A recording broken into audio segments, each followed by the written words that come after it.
Evening.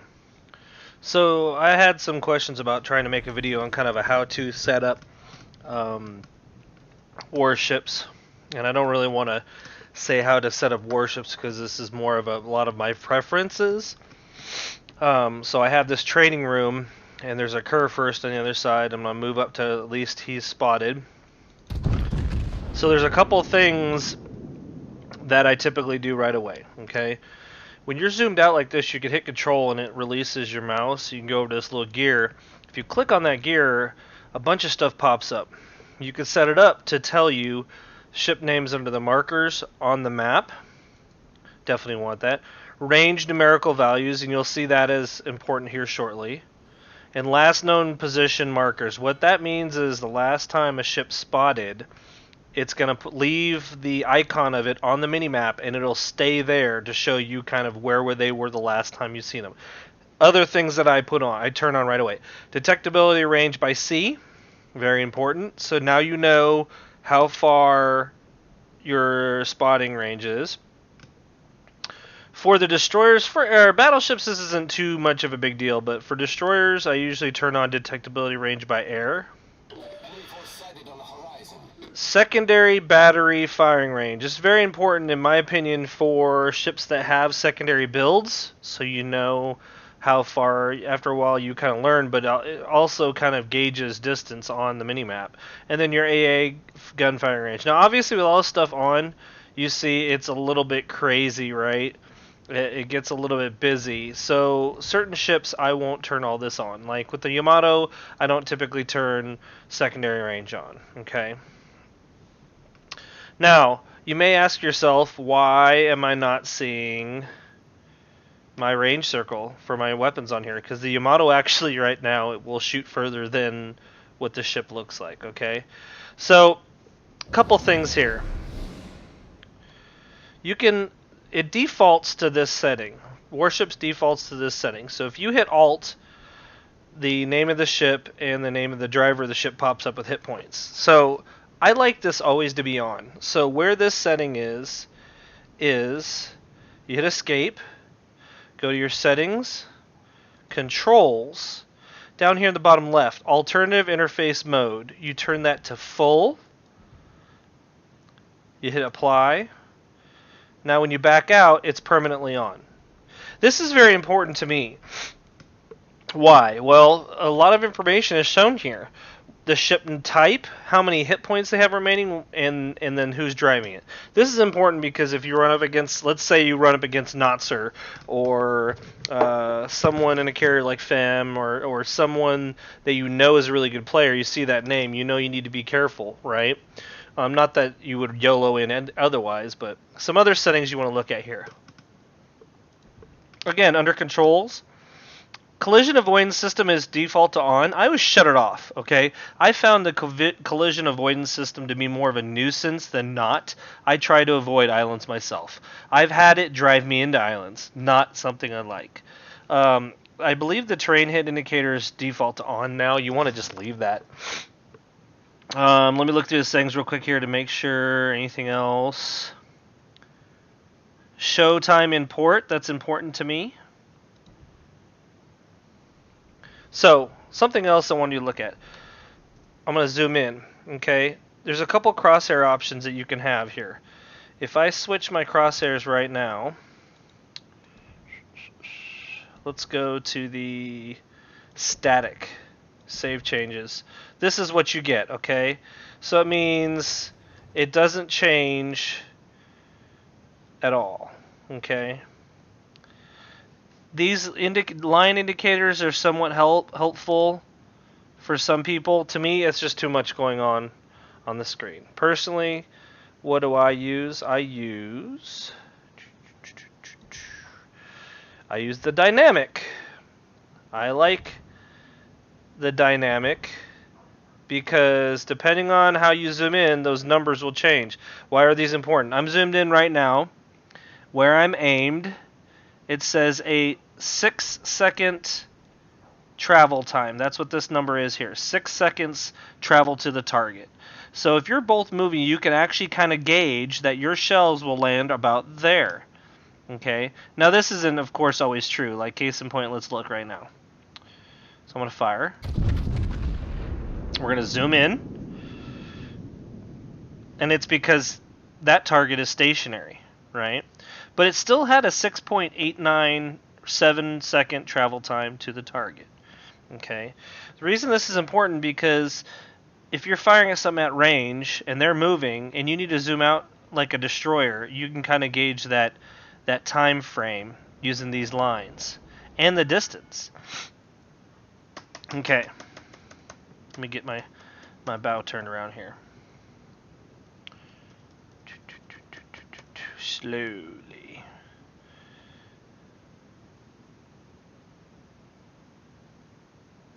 Guess I should have set this AI up to actually move. Excuse me. Okay, so where do I shoot? If a ship, when you're looking at it right now, you'll have smoke coming out of the stack, right? Smoke, you'll learn over time, smoke angling tells you the speed of the ship. Obviously, there's no smoke out of the smokestack. This ship is parked because he's a bot. You tend to learn these things. If the smoke is up, just straight up and down, it's going to depend on what they've been traveling. So obviously, if the smoke has been going forward and all of a sudden now you see it going up and down, they're going forward. So you have to change from shooting in front of them because they were in reverse to shifting behind them. And you'll start to learn that. There's no real key that I could tell you or show you to get that right. That just takes experience, right? So try to think of some other things that you need to know. Okay, the top right, that full HUD also gives you your damage, total damage, and your counters that will pop up there. Spotting damage, as well as tanked damage. Obviously, I'm not going to have those numbers pop up. Should be 3 numbers right here because I'm the only one in the room right now. Right? So if I had spotting damage, it would show up as 2 little crosshairs and then the number right next to it. If I had tank damage or potential damage, better known as, it'll have a little shield with the number next to it. It also shows you all your ribbons.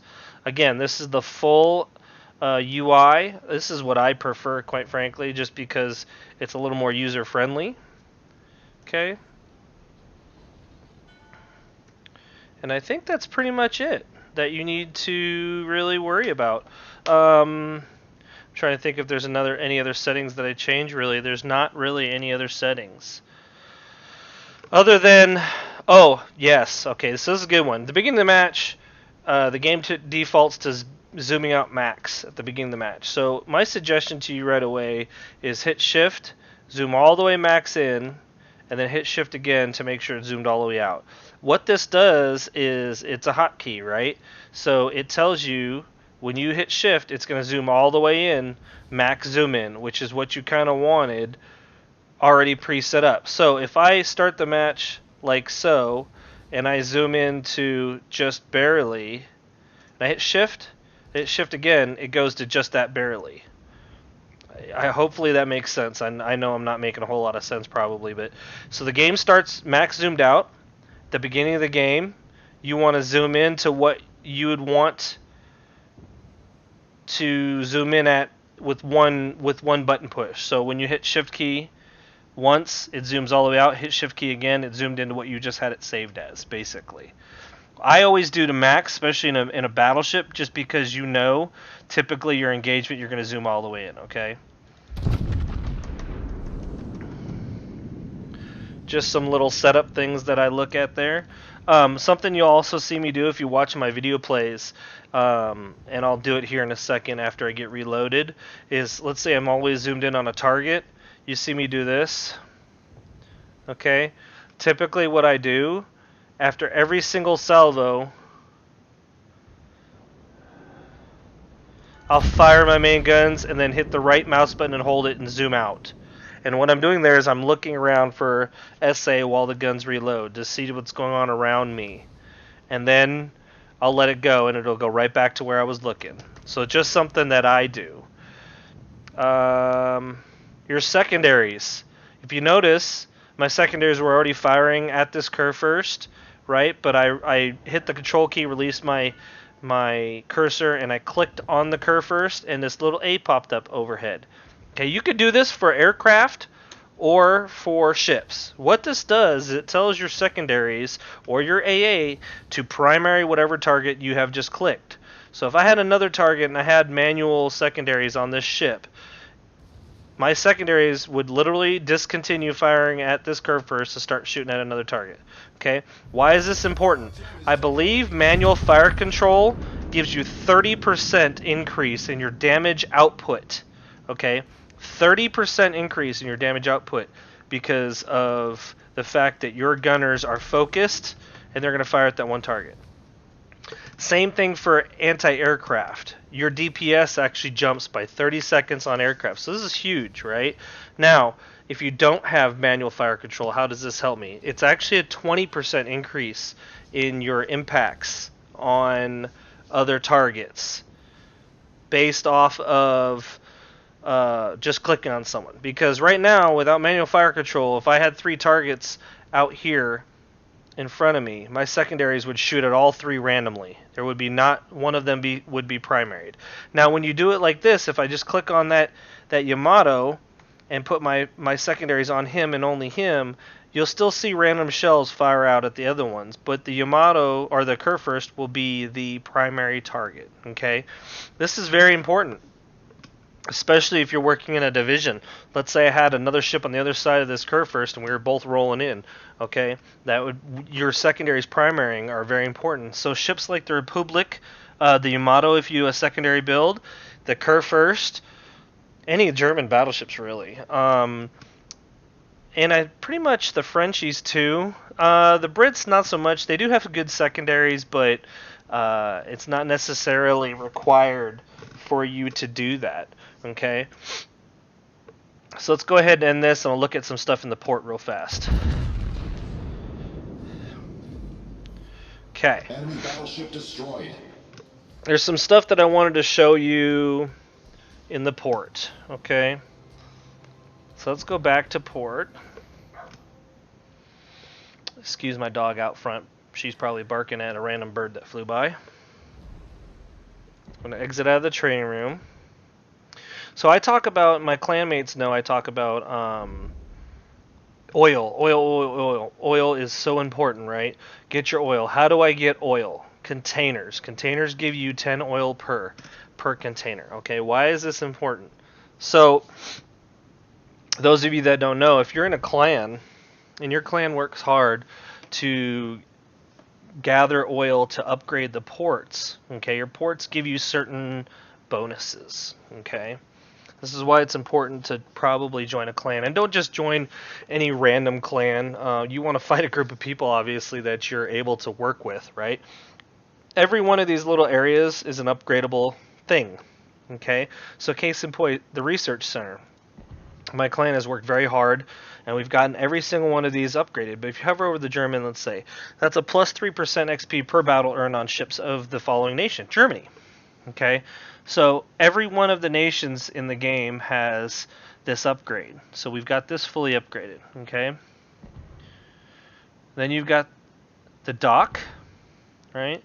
Which gives you a saving of cost of service. So that's your repairs, your refuel, your rearm, so on and so forth, for each level. So each class of ship, right? Destroyer, cruiser, battleship, carrier, respectively. Then you've got your shipyard, right?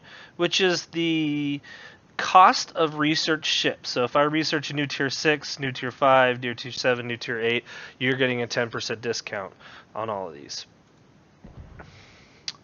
And then you got your cool little rostral level. Really, that's just your clan achievements. Okay, clan war, clan achievements, right? But then your headquarters. Your headquarters are upgradable up to task force staff level.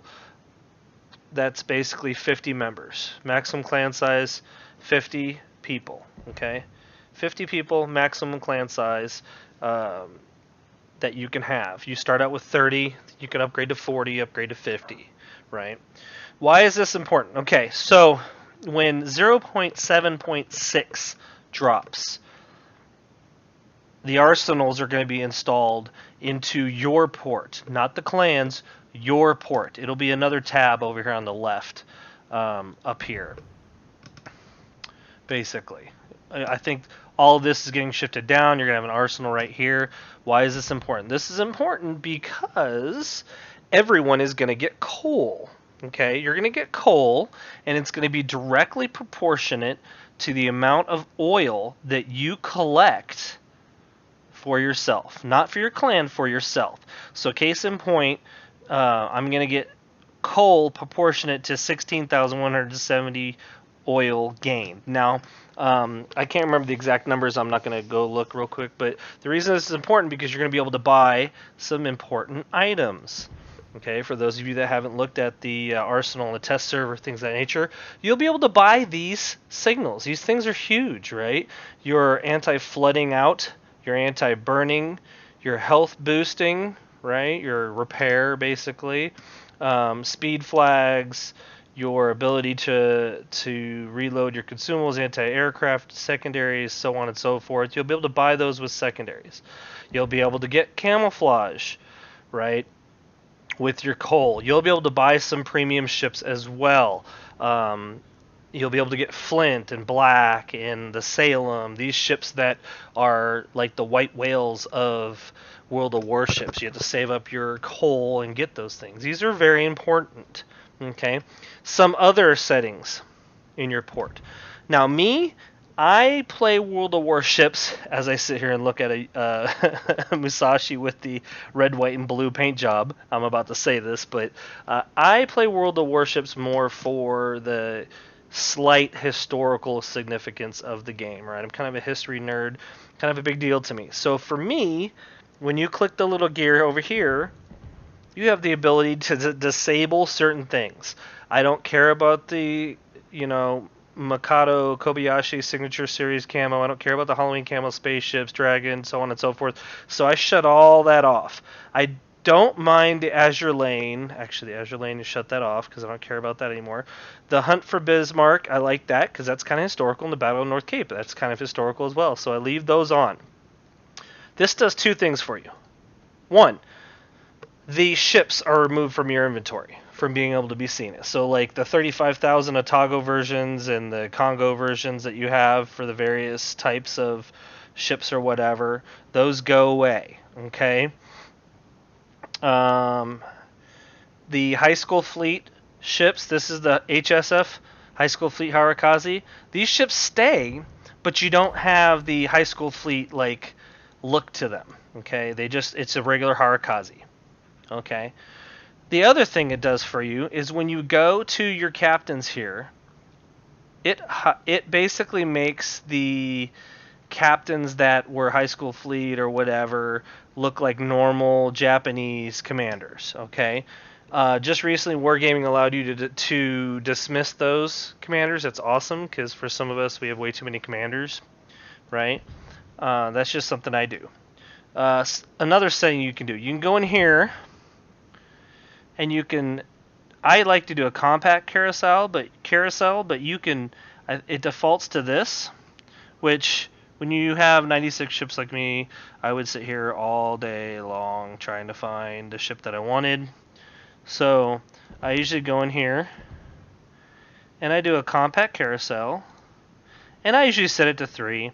I've seen some people, I think, set it as high as 5 is what you can go. 4, excuse me. I find the screen starts getting a little small when you do all that. 3 is sufficient for me, at least. I still end up scrolling a whole lot, though.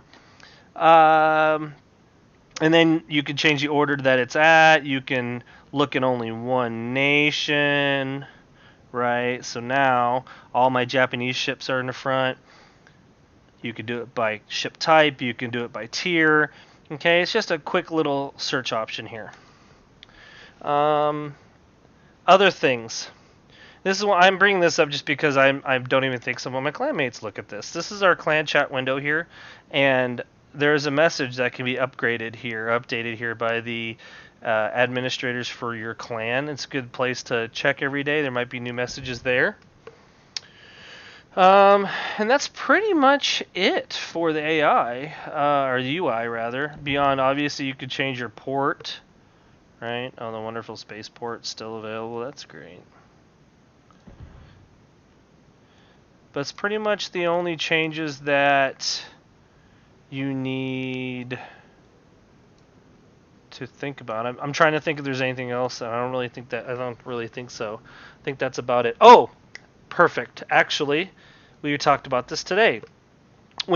If you go up here and you click on your name, this little pull down pops up, and you go to the inventory. Okay, a lot of people don't think about this. You go to your inventory, and what is in your inventory is literally the modules for every ship you have ever upgraded in your entire time playing World of Warships, and that you haven't sold. Okay, so you've got the ability to shut off whatever, but what you'll do is you go through here and you sell. So obviously these are premium upgrades, so I'm not going to get anything for this, but you literally go through here and you hit sell, sell, sell. Why is this important? I'll tell you, when Wargaming first added this, I went in and I sold every module I had, and upgrades I don't use signals, because there's signals in here that I don't necessarily use. If you scroll through, India Delta flags, right? Those are health boosts. Where are my... Let's just say, like recently, actually, I will tell you, I sold this one here, Commander XP. I have 833 of these. I had 1,800 of these at one point. I sold 1,000 of them.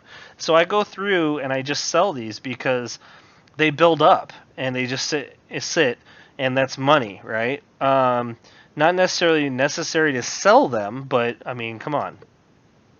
I usually do this. I switch to the camouflages, and then I go to the bottom price, the bottom ones.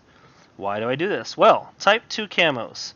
Type 2 camos only give you +4 dispersion to enemies firing at you. So these are useless to me. Why? Because I've got so many other paint jobs that are better. So I sell all of them. Okay. Anyway, what I was getting at was I literally went through and I sold all my signals and paint jobs and everything and the modules that I don't utilize. And I literally came out with 55 million credits coming back to me, which is just insane. And for those of you that don't run a premium account, you know, some people, they may run a premium account, but you don't play that often, or, you know, whatever the case may be.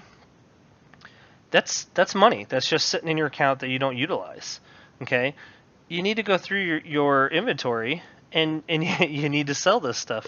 Get rid of it. Clean it out. Not a bad thing to do, right? And it can save you some credits. And get you, maybe you're grinding to try to get your next tier 8 or whatever the case may be, and you need those credits, and that's what gives it to you. So definitely worth take a look at. Okay, that's really about it that I wanted to go over with you all. Don't forget, again, in your settings under controls, down here in the bottom left, alternative interface mode. So there's a mini version. If you go to the adaptive, I think it only shows the hit points and the type of ship, not the name. I like to see the full. Okay, and I always turn all these things on. Show time and port, counter for potential damage. This is default off.